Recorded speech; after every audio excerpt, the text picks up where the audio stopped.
Nous allons passer donc Adrien Serban, le docteur Adrien Serban, pédiatre, qui va nous parler du développement de la personnalité, rôle de l'allaitement dans l'interaction entre génétique et environnement.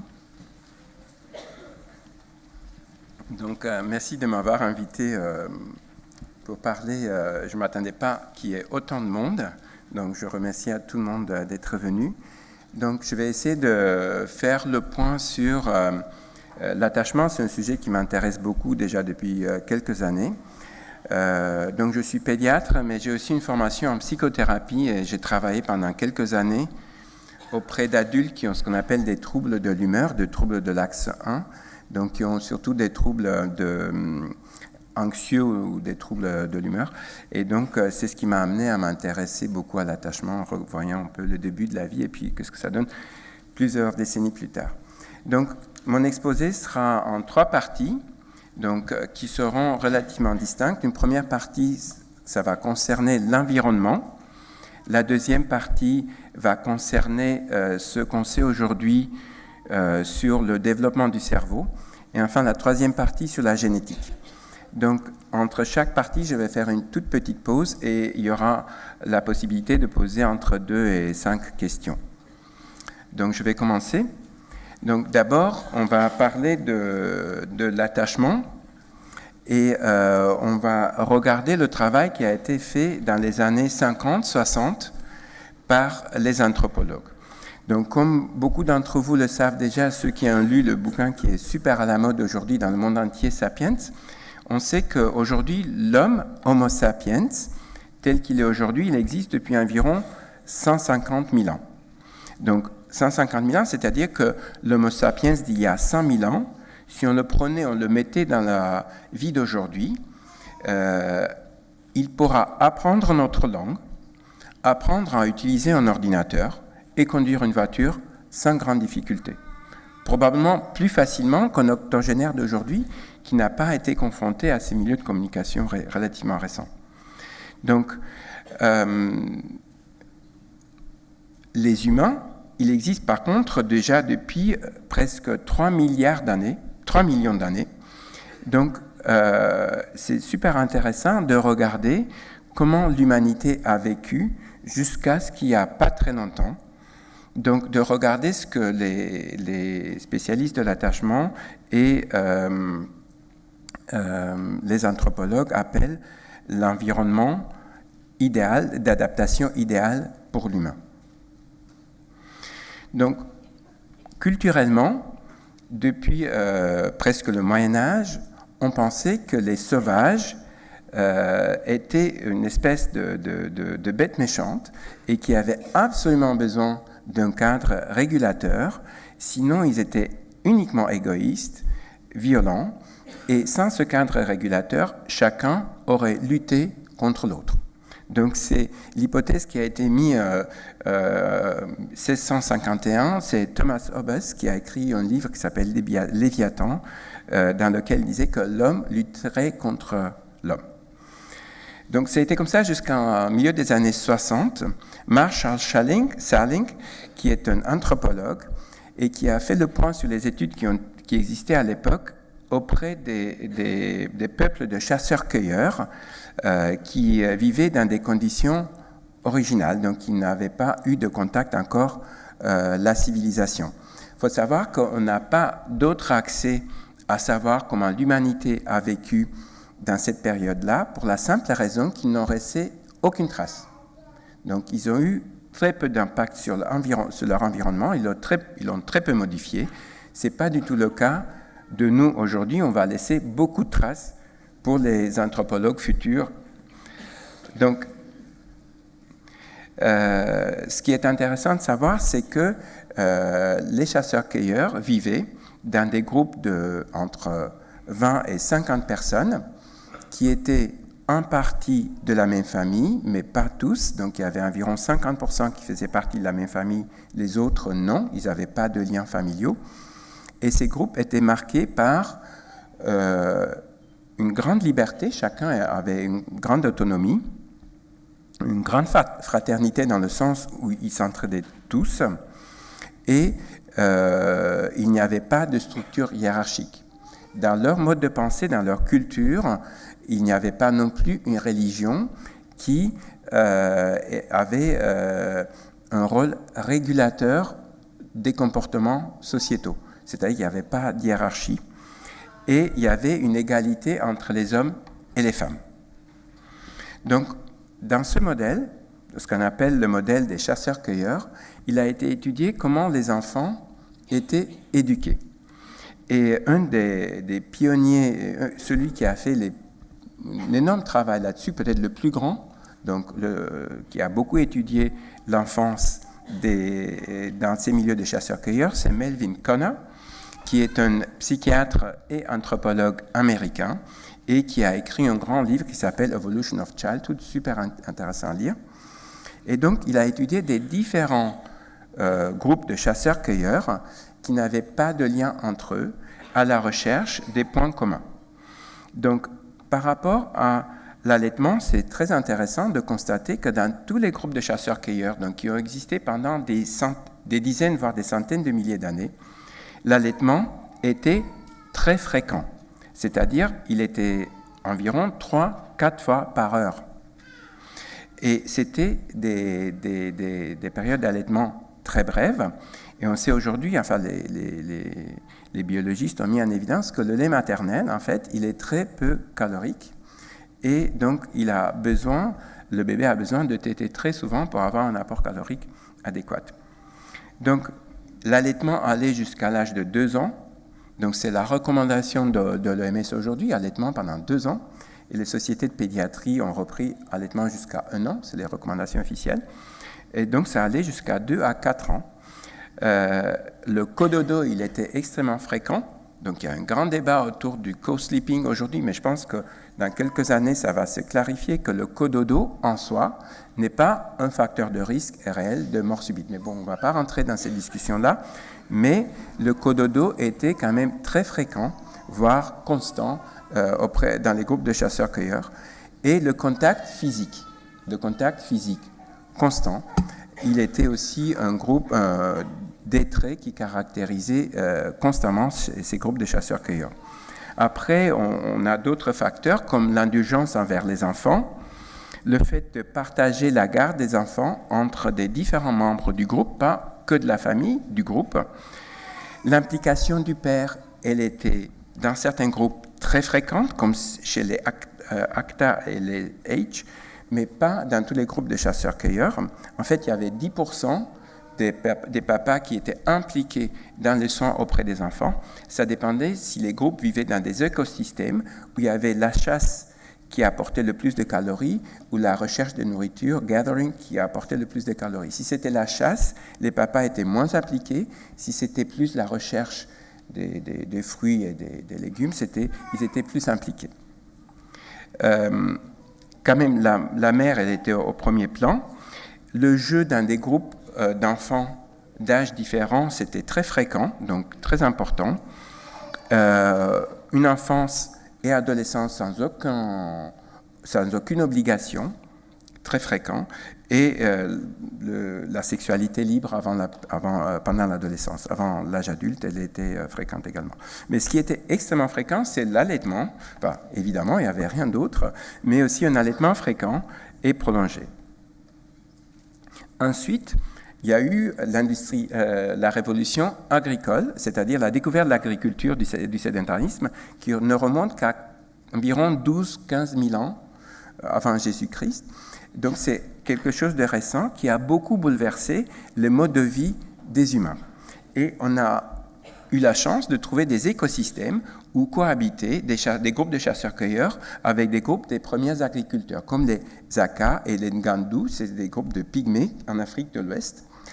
Et ce qui est super intéressant, c'est de voir que ça a eu un impact sur le mode d'allaitement.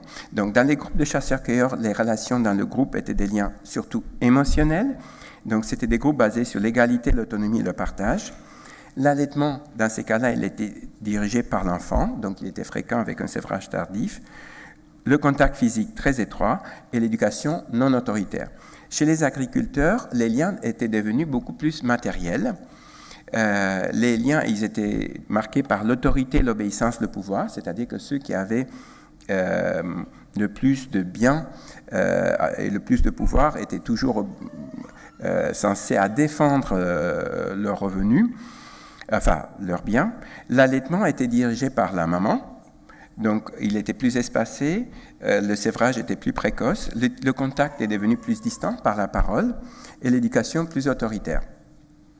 Donc on voit sur le tableau en bas que, par exemple, chez des bébés de 3 à 4 mois, les chasseurs-cueilleurs, les Aka, passaient environ 15% du temps de la journée à allaiter versus un peu moins de 12% pour les Ngandu. Que la fréquence de l'allaitement chez les Aka était de 4 fois par heure, chez les Ngandu c'était que 2 fois par heure, donc chez les agriculteurs, et que la durée de l'allaitement était plus brève chez les chasseurs-cueilleurs que chez les Ngandu. Donc on voit déjà que l'allaitement moderne d'aujourd'hui est quand même très récent, très jeune dans l'histoire de l'humanité en fait, et qu'il était lié à la disponibilité de la femme. Dans quelle mesure la femme était nécessaire pour les travaux et était moins disponible pour les bébés. Donc, on retrouve dans un autre écosystème où il y avait 2 autres groupes, les Bofi qui vivaient. Donc, il y avait des Bofi qui étaient des chasseurs-cueilleurs et des agriculteurs. On retrouve la même évolution, c'est-à-dire que le temps passé dans l'allaitement chez les chasseurs-cueilleurs était beaucoup plus long, 2 fois plus long que chez les agriculteurs. Il était beaucoup plus fréquent, 2 fois plus fréquent, environ 4 à 5 fois par heure versus 2 à 3 fois par heure. Et dans ce cas-là, la durée de chaque épisode d'allaitement était égale. Ce qui est intéressant, c'est que si on compare le comportement des bébés maintenant, le comportement des bébés chez les chasseurs-cueilleurs versus les bébés des agriculteurs, on constate à gauche que en noir, les barres noires, les bébés qui étaient plus des chasseurs-cueilleurs, donc qui étaient allaités de façon plus intense, qui bénéficiaient de beaucoup plus de contact physique, excusez-moi, j'ai mis les mots en allemand là-dessus, je n'ai pas corrigé. En fait, ils tendaient à moins s'accrocher à leur maman. Klammen, ça veut dire s'accrocher à la maman. Donc, pendant la durée des repas, qu'il s'agissait des soins, la deuxième partie, des interactions sociales ou pendant le jeu. Donc, ils étaient déjà, en tant que bébés, plus autonomes. Et quand on regarde à droite, schreien, ça veut dire crier, pleurer. Donc, les bébés aussi des chasseurs-cueilleurs pleuraient beaucoup moins dans toutes les situations de la vie que les bébés des agriculteurs. Donc, on voit là déjà une différence dans les 2 groupes. Donc, il s'agissait de périodes de l'alimentation, des soins ou des interactions sociales. Donc, en résumé, l'allaitement maternel intensif et extensif, c'est-à-dire très fréquent et d'une durée assez importante, accompagne l'humanité depuis le début de son existence, pendant 200 000 ans. Enfin, a accompagné l'humanité pendant 100 000 ans, on peut dire, 130 000 ans. Et il est déterminé, et il détermine à son tour son organisation économique et sociale. Donc ça a été comme ça jusqu'à la révolution agricole qui a eu lieu environ 15 000 ans avant Jésus-Christ. Il était en lien avec la disponibilité de la femme. Donc là, je peux faire une petite pause si vous avez des questions concernant cette partie-là.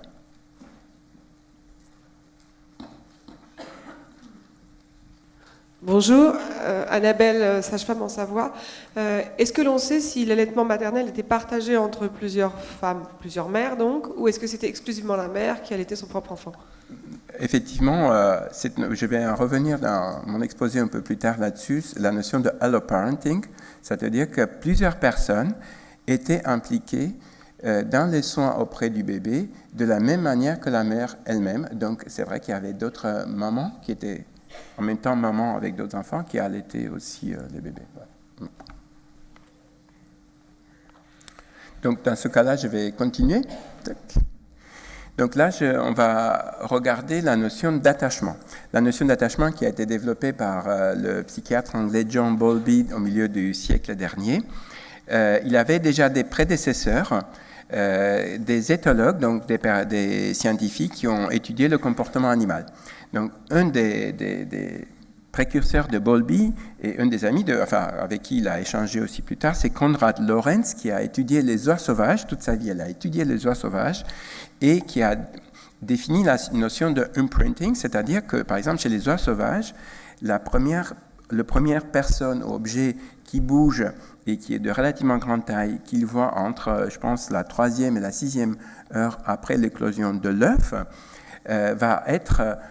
ils vont complètement s'attacher à cette personne, c'est-à-dire qu'ils vont la suivre dans toutes circonstances.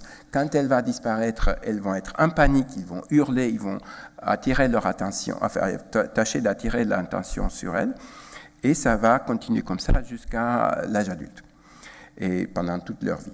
Ensuite, Harry Harlow a étudié les singes rhésus. Les singes rhésus ont une certaine l'habilité émotionnelle qu'on retrouve, qui est d'origine génétique, qu'on retrouve aussi chez les humains.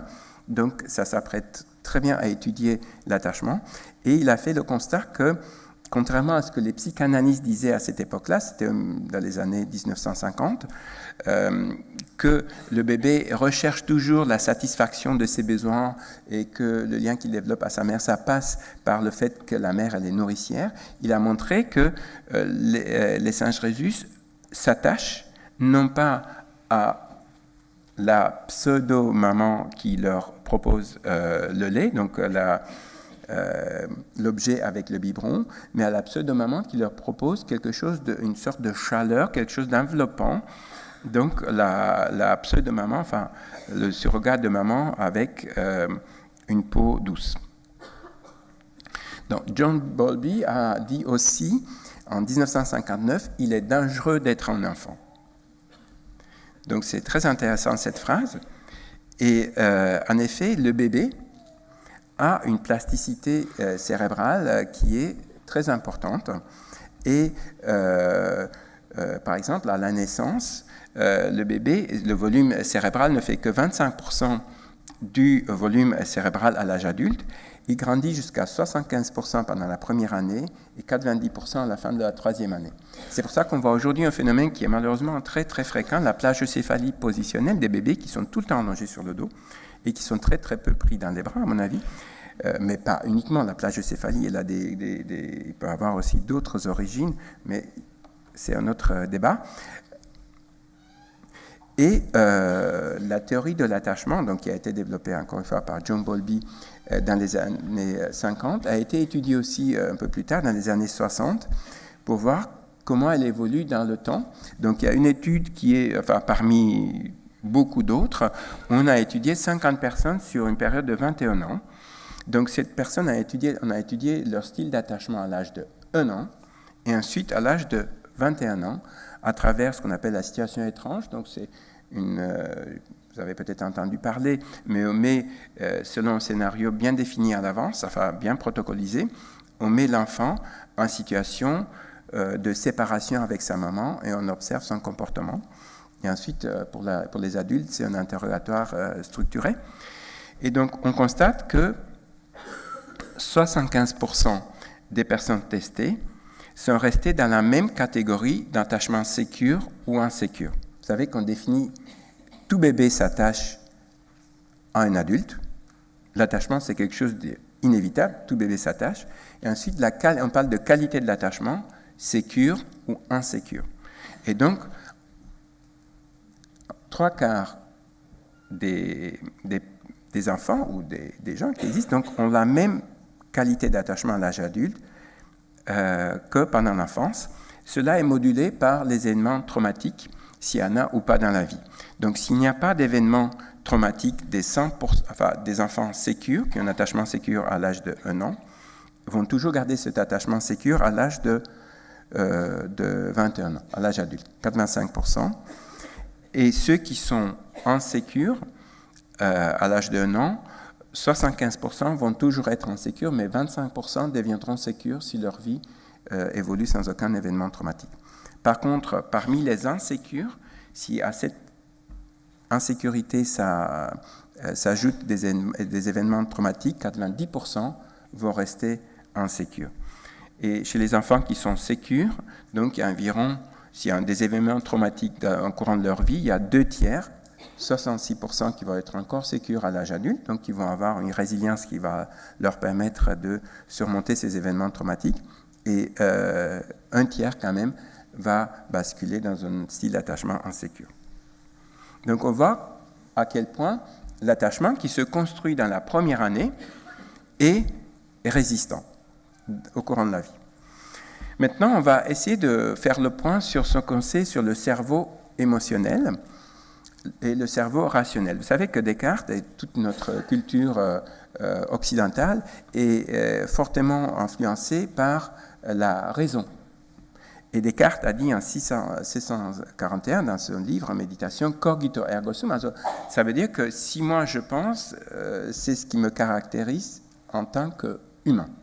Donc c'est la capacité de raisonner. Les neurologues, par contre, dans le siècle dernier, ont fait le constat que finalement ce sont les émotions qui déterminent notre comportement et que sans ces émotions, nous, on ne fait pratiquement plus rien. On est facilement dirigeable, on ne fait pratiquement plus rien. Et un neurologue américain d'origine, je crois, portugaise, mais qui a travaillé et étudié, fait de la recherche aux États-Unis, qui est très réputé, Antonio Damasio, a décrit ça dans la phrase dans le titre de son livre, « L'erreur de Descartes », le fait de ne pas prendre en compte les émotions. Donc, là, je reprends les découvertes ou les hypothèses qui ont été faites par une équipe allemande autour des 2 chercheurs, Roth et Struber, et qui ont été publiées en 2014 et depuis. Et donc, eux, ils ont partagé le cerveau, selon les différentes fonctionnalités, en 4 niveaux, qui correspondent à 4 niveaux de la personnalité. D'abord, il y a le niveau limbique inférieur. Ce sont des structures cérébrales qu'on appelle le tronc cérébral, l'amygdala, la partie centrale de l'amygdala, et l'hypothalamus. Donc, ce niveau limbique inférieur est destiné à assurer la survie de l'individu. On le retrouve dans toutes les espèces qui existent, parce que la survie elle est nécessaire à toute espèce, évidemment. Donc, ça régule les fonctions végétatives, la respiration, la fréquence cardiaque, la tension artérielle, etc. Et aussi les réactions de fuite ou d'agressivité, ou bien les réactions de détente ou de bien-être. Donc, les neurotransmetteurs qu'on retrouve à ce niveau-là, c'est la noradrénaline et la sérotonine. Vous avez peut-être entendu parler de la sérotonine, qui est un neurotransmetteur impliqué dans la dépression et dans le traitement de la dépression. Il y a un fort déterminisme à ce niveau-là. D'une part, en fonction du sexe, parce que les androgènes et les estrogènes, donc les androgènes chez l'homme, les estrogènes chez la femme, vont faire que la réaction au stress, elle est très différente si on est un homme et une femme. Si on est un homme, on va plutôt s'orienter sur la solution des problèmes, et si on est une femme, on va s'orienter sur la recherche de soutien social. Par la génétique, donc là, on n'est pas du tout pareil, et par des facteurs prénataux, c'est-à-dire des événements qui accompagnent la grossesse. La résultante des activités neurologiques à ce niveau-là, les Américains le décrivent avec le mot tempérament. Ensuite, il y a le deuxième niveau, qui sont donc très stables dans le temps. Le deuxième niveau, c'est le niveau mésolimbique. C'est une partie de l'amygdale, la partie basolatérale, l'hippocampe, les cellules dopaminergiques qui font le lien entre l'aire tegmentaire ventrale et le nucléus accumbens. Donc, là, ici, a lieu l'apprentissage émotionnel à travers les premières expériences et interactions sociales. Donc, ce qui se passe dans les interactions sociales du bébé qu'il a avec les adultes au tout début de sa vie. Donc, ici, il va créer des liens entre les états émotionnels, apaisement ou inquiétude ou stress, et les expériences vécues. Donc, ici, c'est ici que l'attachement se met en place. Attachement sécure à insécure, qui est lié à la capacité de faire confiance en soi et aux autres. On va en parler un peu plus tard. Donc, c'est ici que le style d'attachement se forme. Donc il y a un fort déterminisme social à ce niveau-là, et ça reste aussi stable dans le temps. C'est peu modifiable. Ensuite, il y a le niveau limbique supérieur, c'est le cortex préfrontal, orbitofrontal, donc une partie du cortex qui est tout devant, et le cortex singulaire autour du corps calleux, donc qui est en violet sur cette image, et insulaire. Ici a lieu la régulation des émotions qui deviennent conscientes, c'est-à-dire que tout ce qu'on parlait avant, c'est pas vraiment conscient. Ici, les émotions deviennent conscientes et on peut mettre des mots dessus. Ici a lieu l'adaptation du comportement au contexte social, et l'apprentissage se fait pendant l'enfance et l'adolescence, et ça reste modifiable à travers des expériences émotionnelles et sociales. Et enfin, le 4e niveau, c'est le niveau cognitivo-linguistique. C'est le siège du langage dans l'hémisphère gauche et le cortex préfrontal et dorsolatéral. C'est ici qu'a lieu le raisonnement et la communication verbale. Il peut être complètement déconnecté des émotions sous-jacentes et modulé uniquement par les interactions verbales. Il a peu d'influence sur le comportement, selon le principe de l'émotion avant la cognition. C'est-à-dire qu'on peut dire une chose, on peut traduire nos émotions d'une manière ou d'une autre en fonction du contexte social dans lequel on vit, mais notre comportement, surtout dans la durée, va rester marqué par le niveau limbique inférieur et le niveau mésolimbique. Donc, la psychothérapie, c'est la question où la psychothérapie intervient. Est-ce que la psychothérapie peut faire quelque chose? Je suis psychothérapeute, donc c'est une question que je me pose, comme beaucoup de mes collègues. Donc, la psychothérapie agit à travers le lien. Elle peut agir à travers le lien au niveau mésolimbique, donc moyen. Mais ça a un effet qui reste quand même lié, temporaire. Donc, on ne peut rien effacer, on peut éventuellement rajouter des stratégies comportementales à travers une psychothérapie derrière. Ça pour souligner donc l'importance de cette première période dans la vie d'un humain et donc l'importance du lien et des relations sociales qui se mettent en place à cet âge-là. Au sein de tout ça, un neurotransmetteur qui s'appelle ocytocine, vous avez tous entendu parler d'ocytocine, je pense, et qui a une action anxiolytique, surtout relaxante, antalgique, anti-stress donc, anti-hypertenseur, qui baisse l'agressivité, augmente l'appétit, favorise l'apprentissage, la curiosité et l'exploration. Ce qui est intéressant pour comprendre comment l'ocytocine fonctionne, c'est intéressant de savoir comment l'impact sur le comportement l'impact de l'ocytocine sur le comportement a été découvert, et ça a été découvert en fait par des économistes. C'était ni médecins, ni psychologues, ni chercheurs en comportement, mais c'était des neuroéconomistes qui avaient en vue comment on peut réguler les interactions sociales et comment elles sont régulées. Et donc, il y a une étude qui a été publiée en 2005 par Zach et d'autres, et puis il y a une étude qui a été publiée aussi par une équipe suisse, et donc qui ont fait le constat, dans un essai, qu'il s'agissait de l'argent qu'on donnait aux personnes, donc il y avait 150 personnes qui recevaient $10 et qu'ils pouvaient confier à d'autres personnes qu'elles ne connaissaient pas, avec lesquelles elles n'avaient aucun lien, et ils étaient libres de décider combien d'argent, eux, ils donnaient à d'autres personnes qui étaient censées le fructifier. Donc, ils avaient 3 fois plus, donc le multiplier par 3, et cette deuxième personne décidait librement combien d'argent elle retournait à la première personne. Et on a fait le constat que dans le comportement, plus cette personne, plus elle donnait de l'argent à l'autre personne, plus elle avait un retour. C'est-à-dire que plus la part qu'elle recevait en retour, elle était importante. Donc elle était autour de 41% du gain. Alors que ceux qui donnaient moins avaient moins de 40%, autour de 20% de retour. Ensuite, il y avait un deuxième groupe, un groupe contrôle, où la personne qui donnait l'argent à l'autre était obligée de donner une certaine somme selon un tirage au sort. Et dans ce cas-là, on n'a pas du tout constaté le même effort. La deuxième personne le savait, que l'argent qu'elle recevait, c'était suite à un tirage au sort, ce n'est pas l'intention de l'autre personne de lui confier cet argent-là. Et on a constaté qu'elle lui donnait beaucoup moins en retour. Et parallèlement à ça, donc les personnes qui donnaient plus d'argent faisaient plus augmenter l'ocytocine chez l'autre. Et donc, on a constaté que, donc, on a tiré la conclusion que l'ocytocine est corrélée, si ce n'est pas la cause, du sentiment de faire confiance en autrui. Et en effet, il faut que je me dépêche.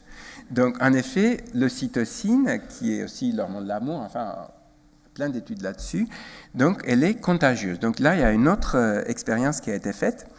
On a administré au papa de l'ocytocine en intranasal. Là, ça a un effet sur une demi-heure environ, si on administre l'ocytocine en intranasal, pendant qu'ils étaient en interaction avec le bébé. Et chez d'autres papas, on n'a pas mis d'ocytocine, mais du sérum physiologique. Et on a constaté que non pas seulement les papas avaient des interactions plus intenses avec leur bébé, mais leur taux d'ocytocine montait dans le sang, mais surtout, le taux d'ocytocine du bébé augmentait. Et chez les papas qui recevaient du sérum physiologique, le taux d'ocytocine n'augmentait pas. Donc, c'est très contagieux. Donc, l'ocytocine, ça existe chez tous les animaux, même chez les prévertébrés. Même chez les prévertébrés, il existe une hormone qui est similaire à l'ocytocine, qu'on appelle, je ne suis plus là, mais enfin bref, qui s'appelle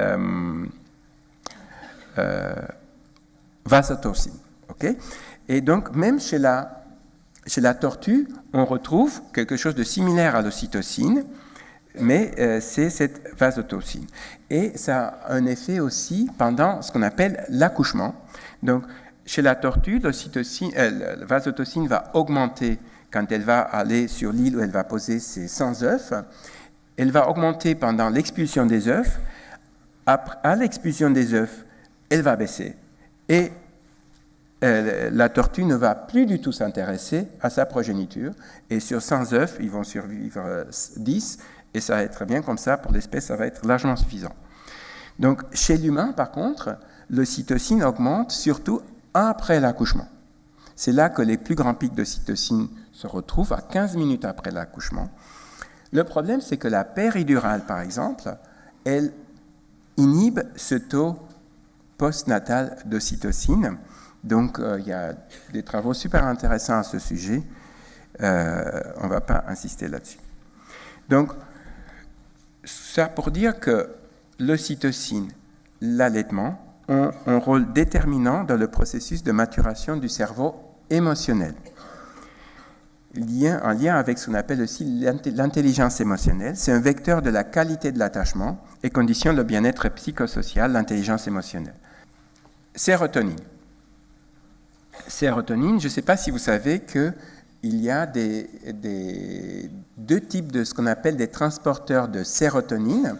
Les transporteurs de sérotonine jouent un rôle important dans l'efficacité de la sérotonine au niveau cérébral. Donc il y a des gens qui ont ce qu'on appelle des petits transporteurs de sérotonine. Des petits transporteurs de sérotonine ont tendance à être plus émotifs parce que la sérotonine a donc cette capacité de baisser un peu les émotions.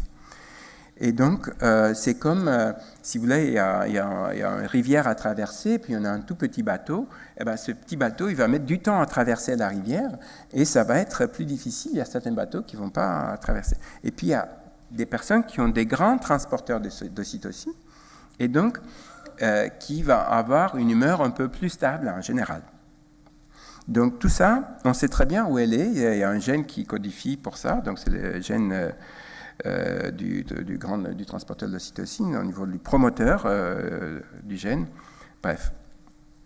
Ce qui est intéressant, c'est que c'est une étude qui a été publiée en 2003 pour étudier les interactions entre génétique et environnement. CASPI, donc c'est une étude qui a été publiée en Science, qui a fait beaucoup parler d'elle, et qui a fait le constat qu'il y a des petits transporteurs de sérotonine, donc qui ont le gène qui s'appelle short, donc S, et les grands transporteurs de sérotonine qui ont le gène L, long. Et donc, ceux qui sont homozygotes, qui ont que du long gène de transporteurs de sérotonine, vous le voyez en pointillé en bas. Donc, eux, malgré les événements traumatiques de la vie, vont garder une humeur relativement stable. Cette diapositive, vous avez en bas 1, 2, 3, 4, le nombre d'événements traumatisants, et en haut, je ne sais pas si l'abscisse, comment ça s'appelle, enfin bref, c'est la dépressivité, la tendance à la dépression. Et on voit que ceux qui ont donc le transporteur long à l'ocytocine sont relativement résistants, c'est-à-dire que les événements stressants, ça va peu affecter l'évolution de leur vie. Par contre, ça va affecter plus ceux qui sont hétérozygotes, donc qui sont aussi bien le petit que le grand transporteur, encore plus ceux qui sont homozygotes pour le petit transporteur. Mais ce qu'on voit également sur ces diapositives, au tout début, c'est ceux qui n'ont que peu d'événements traumatiques, donc qui vivent dans un milieu assez protégé. Ceux qui ont le petit transporteur de sérotonine sont moins dépressifs à la base que ceux qui ont le long transporteur. Pardon. Et donc, ce qu'on constate aussi, si on étudie chez des adolescents qui ont été victimes de maltraitance, on voit aussi que ceux qui ont le long transporteur de sérotonine vont être moins affectés par cette maltraitance que ceux qui ont le petit transporteur. Par contre, ce qu'on peut constater chez les adolescents également, c'est que cette évolution va être déterminée par le support, l'étayage social que les enfants ou les adolescents reçoivent. C'est-à-dire, vous voyez en gris sur la diapositive, sur le graphique qui est à gauche, en gris, vous voyez ceux qui ont un contact mensuel avec leurs éducateurs. Donc, et en noir, ceux qui ont le contact tous les 6 mois ou moins. Et donc, ceux qui sont relativement stables, qui sont porteurs que du long transporteur de sérotonine, tout à gauche, ça n'affecte peu. Mais cette fréquence des contacts sociaux, et pour ceux qui sont hétérozygotes, donc grand transporteur, petit transporteur, les deux gènes, et ça va affecter encore plus ceux qui ont le petit transporteur, SS, donc qui sont homozygotes pour le petit transporteur de l'ocytocine. Ce qu'on retrouve aussi sur le graphique à droite. Donc, les interactions, donc, pour résumer, donc, l'allaitement maternel intensif et extensif accompagne l'humanité depuis le début de son existence, déterminé aussi à son tour par l'organisation économique et sociale. Donc, il y a la révolution agricole qui a joué un rôle important. Donc, il a un rôle déterminant dans le processus de maturation du cerveau émotionnel. C'est un vecteur de qualité de l'attachement. Et c'est un modulateur des interactions entre la génétique et l'environnement. Et ça concerne surtout ceux qui ont la génétique d'une certaine émotivité, d'une habilité émotionnelle.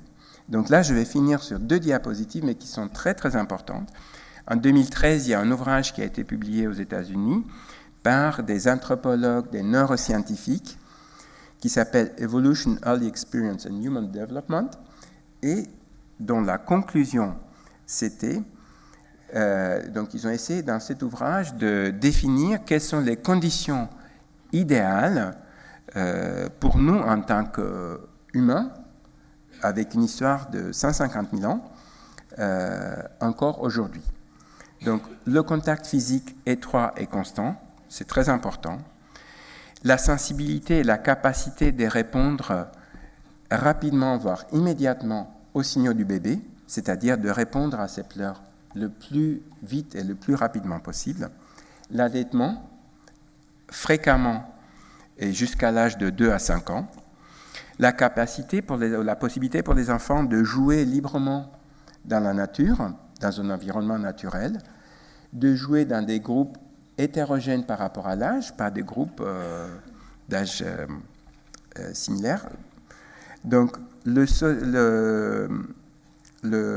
soutien social intense pour la mère, donc c'est important que la mère soit dans un environnement sécurisant, socialement et affectivement, que d'autres personnes soient impliquées également dans les soins auprès du bébé.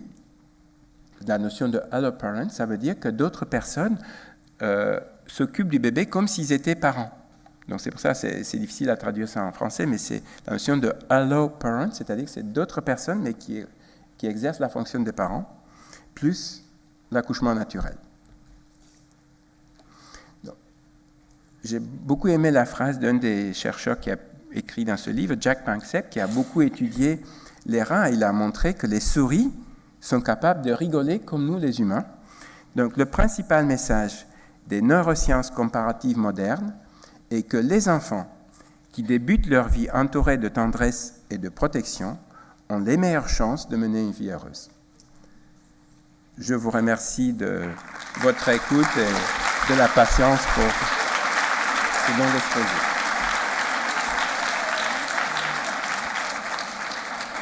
Merci beaucoup pour cet exposé qui nous amène un triple éclairage, à la fois anthropologique, scientifique et psychologique.